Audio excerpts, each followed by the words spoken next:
Hello, I'm Robin Gibson, and this is the Harvard House Money Morsel.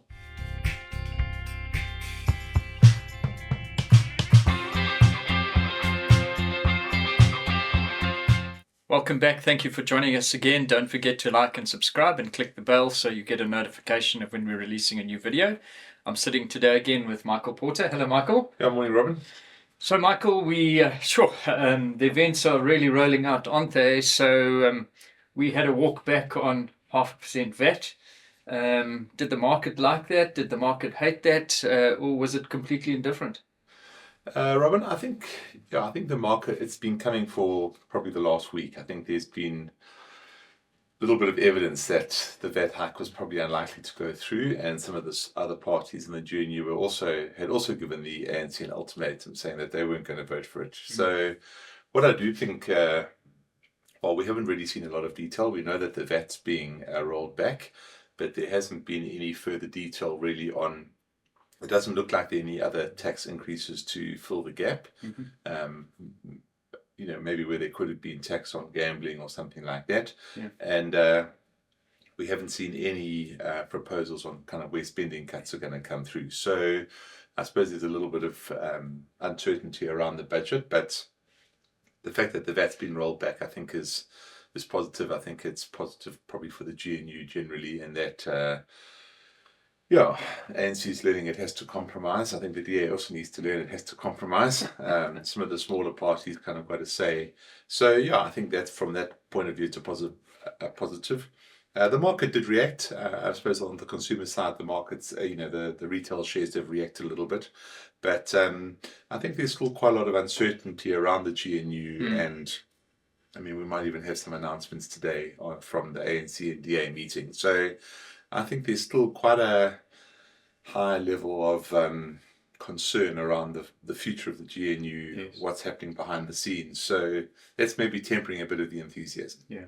So, I mean, two things sort of clients might not be aware of is one, the finance minister's got 30 days to come out with his budget. But I think the other thing that was quite interesting, Michael, was that SARS collected 10 billion extra to what their budget was over the last period. So, it comes back to this thing, if we can make SARS a bit more efficient, we can make up some of what we need. Yeah, well, even in the original budget debacle, Edward Kieswetter was saying, just give me some more money and I will collect whatever tax you need, Yes. So yes, I think it does speak to that, Robert, and I think there's still a lot of tax evasion in this country. Yes. So there's a lot of areas where we can certainly collect more tax and probably vindicate hard-earning tax, honest taxpayers. Yes. Yeah.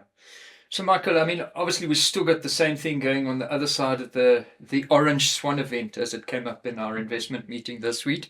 But Trump has sort of dialed back a little bit on the whole tariff stuff, and the market really liked that. We kind of saw a retracement upwards after the big drop when the tariffs came in. Is this the end, or do you think there's more? Robin, it's really hard to know. I mean, I think, you kind of look at the timeline and you try and make sense of it all, because really it is confusing. Tariffs were announced, then they were suspended for 90 days. I think it appears that was a tactic to try and get people to negotiate and to try and get some sort of settlement where America gets better terms, and yet you avert sort of, maybe the worst case scenario. Now, he hasn't rolled back. Well, obviously those were suspended, but there are still tariffs that are in place, specifically on China, which is at 145%. So in the last couple of days, he's been sort of saying, well, we in talks with China, tariffs on China could come down. The Chinese are saying, we're not in talks. What are you talking about? So listen, I think there's a lot of noise out there. Interestingly, if you watch American news and you read some of the things that are going on, and it's a little bit like the pandemic, where you kind of know that, case numbers were rising, and then suddenly there's a spike, and it's just the law of numbers, really. The momentum, the compounding builds out. In America, I mean, I think 30 to 40% of ships are empty, going the one way. And I mean, Target, Walmart, Home Depot, the big retailers in the US are all kind of warning of empty shelves in a couple of months' time in June, Sure. because tariffs have been applied. Guys are not shipping; they don't know where they stand. So my kind of feeling is there's a bit of pain to come. I mean, I think the tariffs might be dialed back, but in some ways, some of the damage has already been done, and there's a lot of uncertainty. So Trump is also talking about lowering tariffs on cars and things like that, which is obviously a big issue. But yeah, Robin, I think the uncertainty that continues is probably, as we know in this country, we've talked about it before, doing some of the damage. People don't know where they stand. They don't know from one day to the next. Last week Trump was really vociferous in his criticism of Jerome Powell and the Fed. This week he's dialed that back. I think Scott Bessent said, listen, you've got to turn down your rhetoric here. Markets are ready a little bit, but I don't think that you can really, I mean, I was reading a little comment this morning, everybody has a plan until you punched her in the face. That's a famous quote by Mike Tyson. Yes, So has Trump been punched in the face? Possibly. I just think we have to prepare for periods, a lengthy period of uncertainty. The US is still a 65% chance that the US goes into recession later this year. Markets are talking about the Fed even cutting rates in May or June. We were looking at some charts earlier this week showing inflation expectations going through the roof, the highest that they've been in 30 years. So how does that marry with the Fed's credibility in terms of managing inflation? So yeah, I just think that people shouldn't get carried away. Yes. We are going to have some volatility.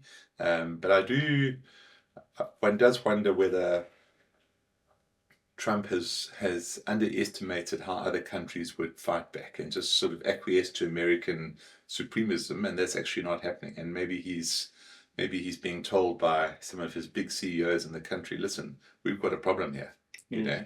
And I think for me, in some ways, Robin, I mean, if you do things gradually, markets can adjust and consumers can adjust. When you go from nothing to everything, there's no time to adjust, So maybe Trump has to realize that, yes, he'd like to get to a point in time, but you can't just do it in a day. No. Yeah.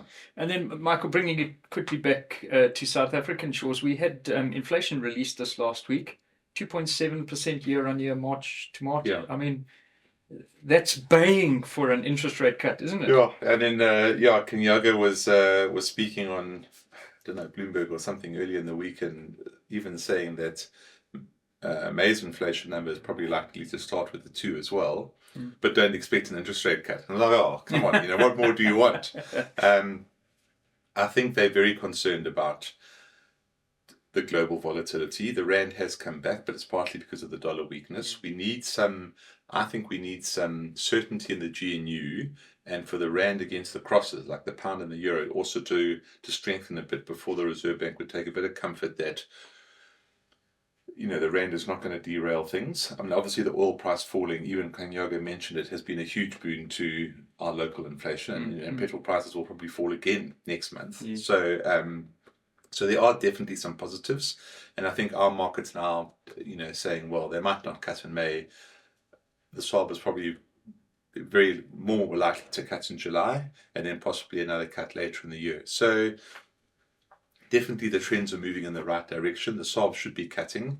And if we see some global stability, I mean, I don't think the Fed's going to cut, but if they do, then I think the SARB will definitely take the opportunity to cut, but they are so conservative. And on one hand, it's a really good thing. Our monetary policy is very credible. But on the other hand, you kind of feel that they're missing an opportunity to give this economy a little bit of a boost and get some momentum going, which the GNU desperately needs, basically, because the success of the GNU rests on economic growth and people seeing that there's a difference coming, Yeah. So tight rope, eh? Yeah, well, interesting times, and we'll be here to guide you through. Michael, thanks for your insights. Thank you for joining us. Don't forget to like and subscribe, and we'll catch you next time. Bye-bye.